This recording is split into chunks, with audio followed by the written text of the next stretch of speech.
13일 성경 묵상 시간입니다. 기도하고 시작하겠습니다. 하나님 아버지, 저희들에게 말씀 주셔서 감사하고 성령님 우리 안에 내재하시고 우리를 인도해 주심을 감사합니다. 오늘도 주님께 저희들을 맡겨 드립니다. 인도해 주시옵소서.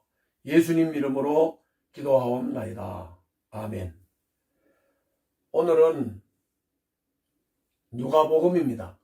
누가복음 17장 20절부터 37절 말씀입니다. 좀 본문이 길죠?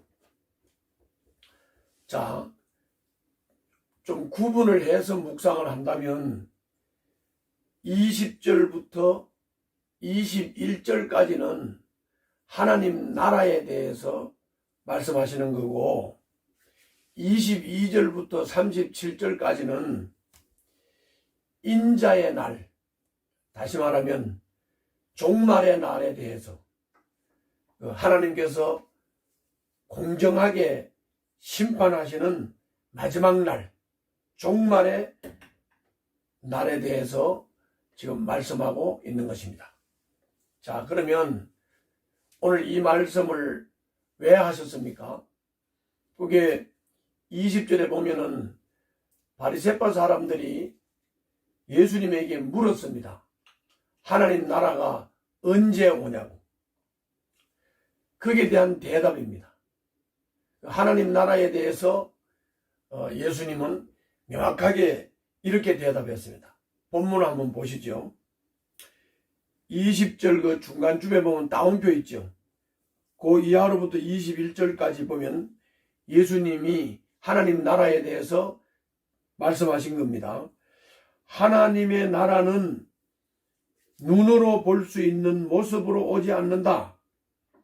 또 보아라 여기에 있다 또는 저기에 있다 하고 말할 수도 없다. 보아라 하나님의 나라는 너희 가운데에 있다 라고 했습니다.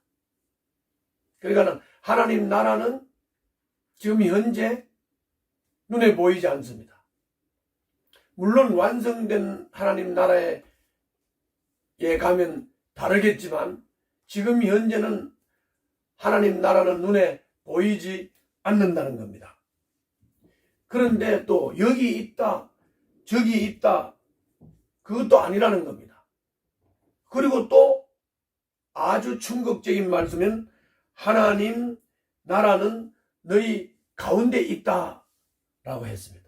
그럼 예수님이 지금 청중들에게 둘러싸여서 그 바리새인들에게 둘러싸여서 질문을 받으시면서 하나님의 나라는 너희 가운데 있다 라는 말은 곧 예수님이 하나님 나라의 주체라는 것이죠. 그래서 예수님이 왕으로 다스리는 나라가 하나님 나라고 그 다스림을 받는 백성이 하나님 나라입니다. 그러니까 하나님의 나라는 눈에 보이는 나라가 아니고 예수님을 왕으로 모시고 예수님이 말씀과 성령으로 다스릴 때 우리는 예수님의 다스림을 받는 사람이 곧 하나님의 나라다. 약그러므로 하나님의 나라는 꼭 교회라고 하는 곳이 하나님의 나라가 아니고 하나님의 나라라고 하는 것은 하나님이 다스리는 하나님의 통치를 받는 백성들이 있으면 거기가 하나님 나라입니다. 거기가 바다 속이라도 거기가 산이라도 거기가 직장이라도 거기가 우리 집이라도 하나님이 왕으로 다스리고 그 다스림을 받는 백성들이 있는 곳이 하나님 나라라고 말씀하고 있습니다. 그러므로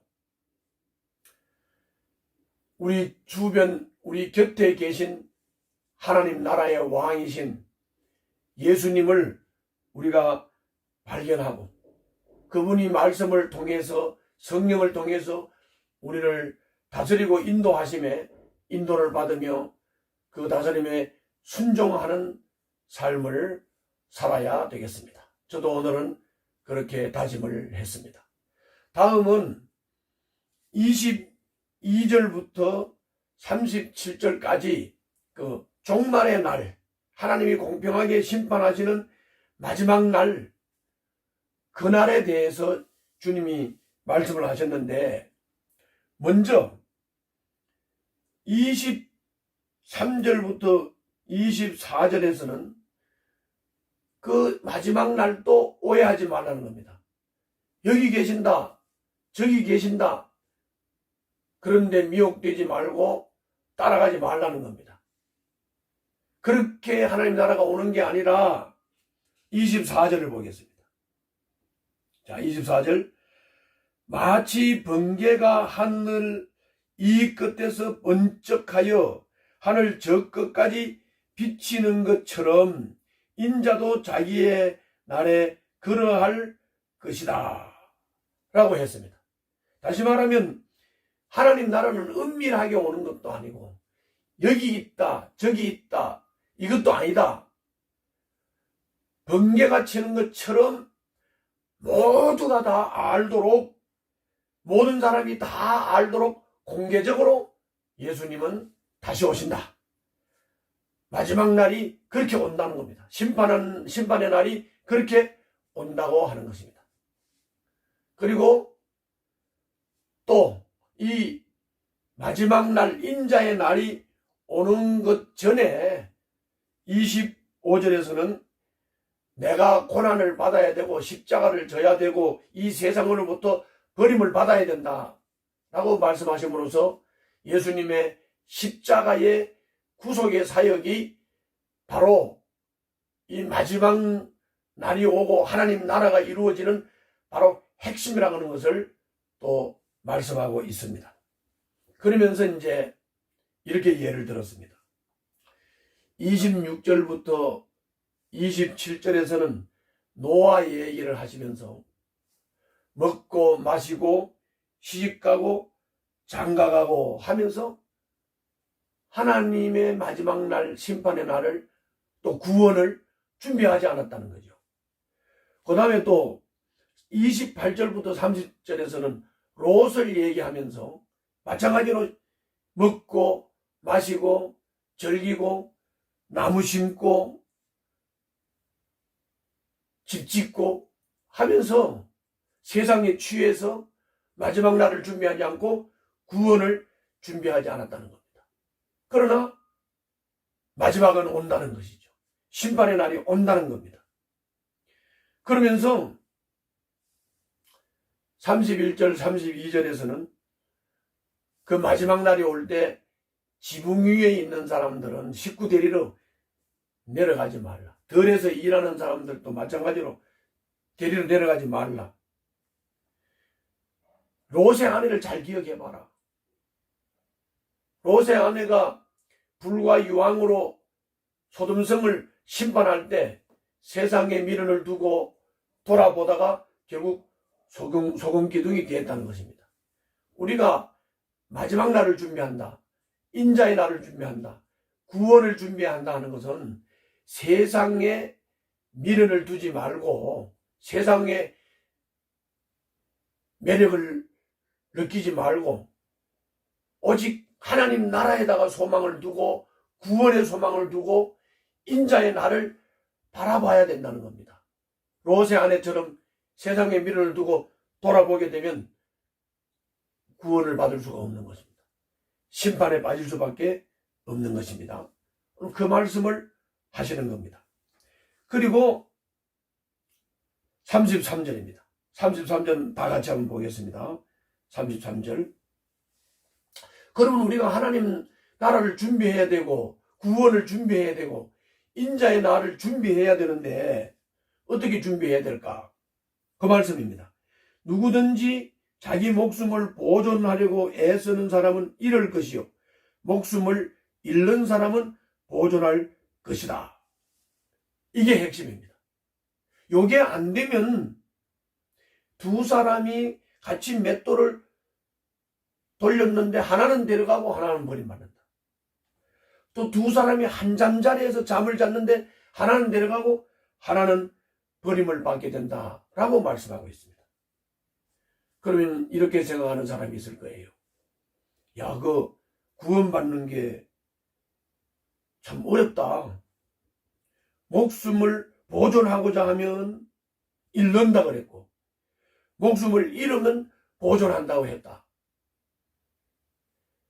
이거를 행위적인 생각을 하지 말고 이걸 이렇게 생각하시면 되죠. 내가 예수를 영접하고 예수님을 나의 주인으로 왕으로 모시고 그분에게 다스림을 받고 그분에게 인도를 받는다는 얘기는 바로 세상에 미련을 두는 것을 단절하고 이제 주님께 모든 것을 목표 삼고 주님만을 따르고 순종하겠다는 결단이죠.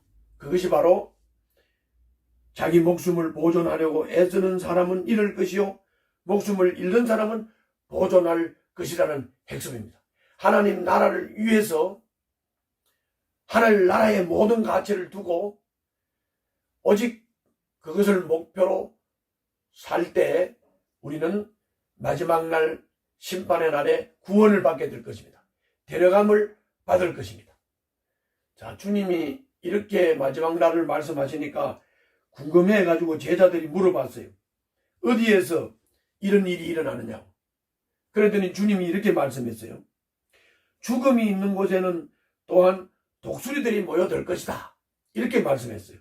이 말씀이 무슨 말씀입니까? 장소에 국한을 받지 말고 독수리가 모이면 죽음이 있음을 알 수 있듯이 애써 찾지 않아도 누구나 인지할 수 있도록 아까 번개가 치듯이 오신다고 했잖아요. 마지막 날 인자의 날도 마찬가지로 모두가 다 알 수 있도록 인지할 수 있도록 오시기 때문에 그런 거 걱정할 필요가 없다. 뭐 장소에 대해서 알려고 하지 말라. 다 알도록 오신다. 전 세계가 다 알도록 마지막이 온다는 것을 말씀하고 있습니다. 우리는 인자의 날을 준비하는 삶을 살아야 되겠습니다. 지금 현재 인자의 날을 준비하는 게 뭘까요? 매일매일 우리가 사는 삶이 세상에 취해서 세상을 따라가는 삶이 아니라 세상을 단절하고 오직 예수님을 나의 왕으로 그리고 그분의 가르치심과 그분의 인도와 그분의 다스림을 받는 삶, 이 삶이 마지막을 준비하는 삶인 것입니다. 지금 하나님 나라를 누릴 수 있는 그런 삶을 살고자 하는 다짐이 있는 오늘 하루가 되시기를 바랍니다. 감사합니다. 기도하겠습니다. 하나님 아버지 감사합니다. 주님께서 오늘도 하나님 나라에 현재적으로 다스림을 받으면서 하나님 나라를 누리는 삶이 되도록 말씀하시고 또 마지막 날을 잘 준비하는 삶을 살도록 깨우쳐 주심을 감사합니다. 예수님 이름으로 기도하옵나이다. 아멘.